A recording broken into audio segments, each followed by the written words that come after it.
Djibril Fall Pape nag moom réagir na moom nee na nous refusons de participer à un dialogue qui ne garantit pas une véritable transformation démocratique. Les réformes doivent être structurelles. Il est temps d'arrêter de violer la Constitution et les lois simplement pour satisfaire les intérêts d'un individu. Dans ces conditions, nous ne permettons pas de ne pas prendre part justement du dialogue. Alors avant japonais ni Ousmane Sonko lañ fay waxtaane peut-être sûrement parce que individu leen wax entre autres donc est-ce que ñoom lan doon wax enfin ak discours bi nga xam ni itam dégg na ko si le président Bassirou Diomaye Diakhar Faye non dégg nga est-ce que dégg nga fenn fu ñu waxee Ousmane Sonko ci dialogue donc Pape Djibril Fall naka nga daal di analyser li nga xam ne que moo di li mu waxoon ak ce qui s'est réellement passé. Pape Djibril Fall c'est quelqu'un qui manque d'arguments. Il manque d'arguments. Le jeune là, il doit aller chercher. Il fait beaucoup de recherches. Il est en manque de vitesse. Il est en manque d'arguments. Pape Djibril Fall. Mais c'est son libre choix à fond. Non, on n'est pas dans l'opposition pour énaler Ousmane Sonko. Si tu agis sur l'effet de la colère ou de la haine, donc am ben argument.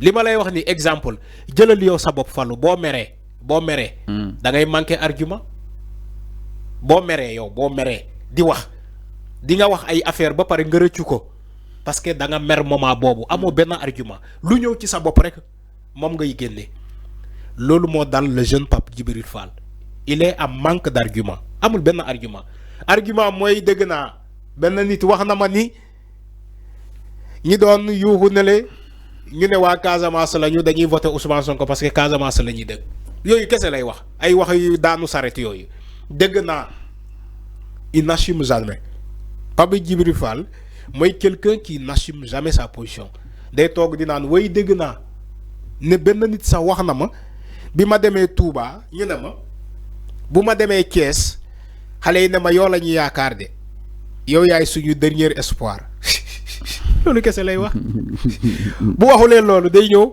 way Ousmane Sonko wax na ma Assemblée nationale ni que moi j'ai des idées aériennes en réalité moom mooy wax aérien dafa loolu kese lay wax moom ay wax daag santé ba pare mu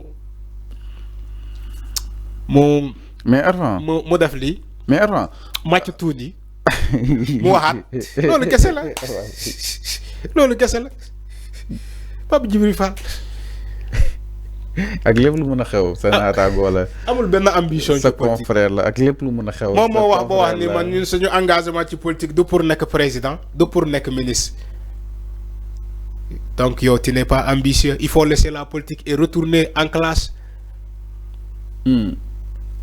C'est la première fois que je vois. Mais avant tamit li mu wax tamit dafa am solo. dafa ne les réformes doivent être structurelles maanaam warul nekk loo xam ni itam c'est conjoncturel wala comme loolu nekk loo xam ni itam c'est dans le temps c'est-à-dire loo xam ni itam da nga koy amal à travers différentes structures loo xam ni itam da nga koy amal loo xam ne amaana du mës a dañante concrètement avant naka na ko daal di jàng te itam jàpp na ni dialogue bi mënut a garantir une véritable transformation démocratique mais ay ndaje la te doxu si ay ndaje. Fallou Macky Sall lan la dialogue ba changer fii ay article Macky Sall dialogue fii ba changer ay article L27 L28 L29 ba Khalifa Sall ba muy taxaw dinaa man naa bokk Macky Sall amul lu mu changer maintenant quand Pape Djibril Fall nous dit que veut nous dire que dialogue changer wala réforme deful réforme c'est faux. Les assises nationales de ce pays du ci ay réforme lan la andi ces assises là du ay réformes institutionnelles moo tax ma ne la il n'a pas d'argument le gars il n'a pas d'argument en l'écoutant parler yow tu dis que voilà xam nga bëgguma wax leneen quoi franchement je l'aime beaucoup mais il faut que mu dem mu ñeme quoi mu ñeme lu muy wax. donc da nga jàpp ni il n'assume pas. Il n'assume pas. C'est un jeune politicien qui n'assume pas, Pape Djibril Fall. Il n'assume pas. Il est peureux. Il regarde de gauche, droite. C'est comme si dafa am lu mu ragal. Man, son comportement daal, c'est tellement bizarre. Tu as un mouvement, tu es un leader politique. Mais il faut assumer. Quand tu parles, il faut te tenir debout. Brusque. Il faut équilibrer tes épaules. Pour Sénégalais bañ la yab. nga wax avec un discours France avec les Sénégalais jàkkaarloo ak ñoom.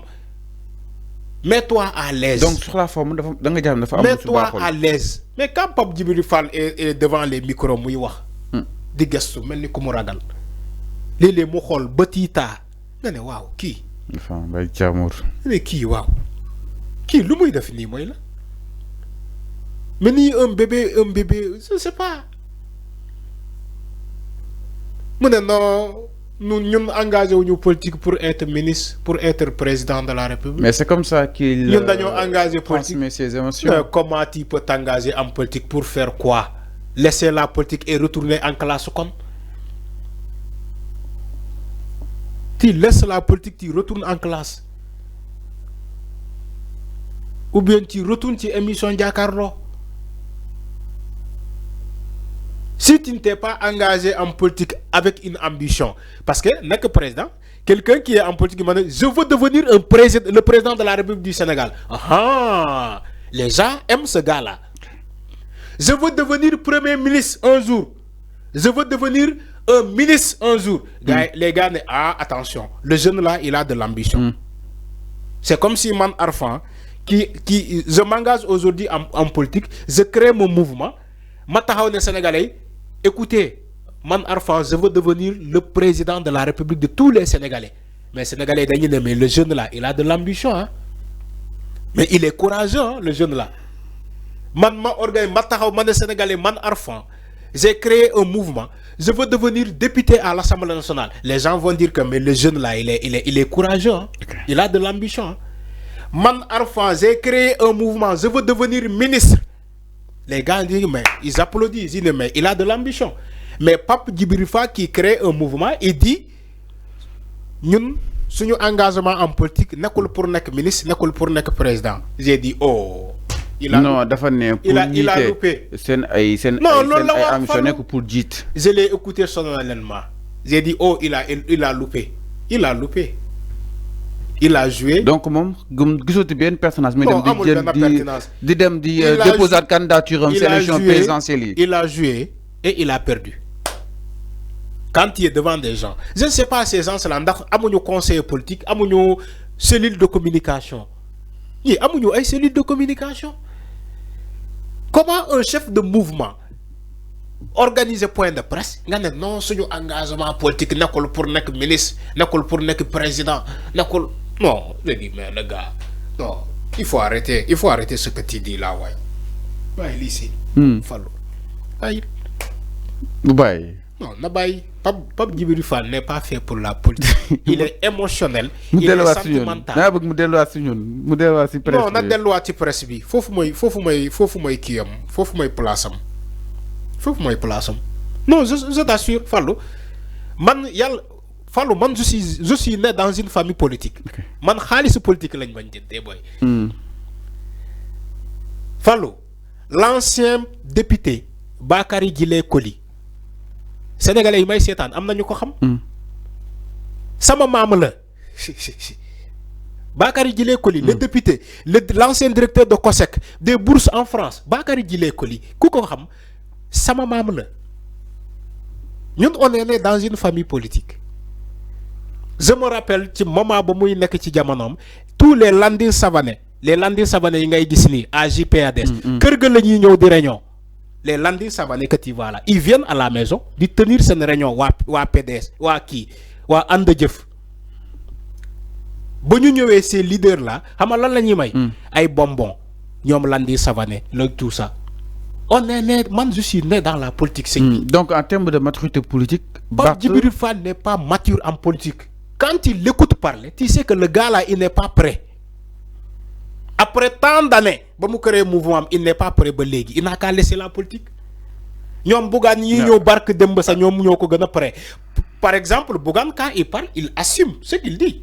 Bougan, il se tient debout. Sénégalais. mu xool il tient un discours. mais loolu bind la Arfan rek bind la. nga gis Bougane nga ne oui.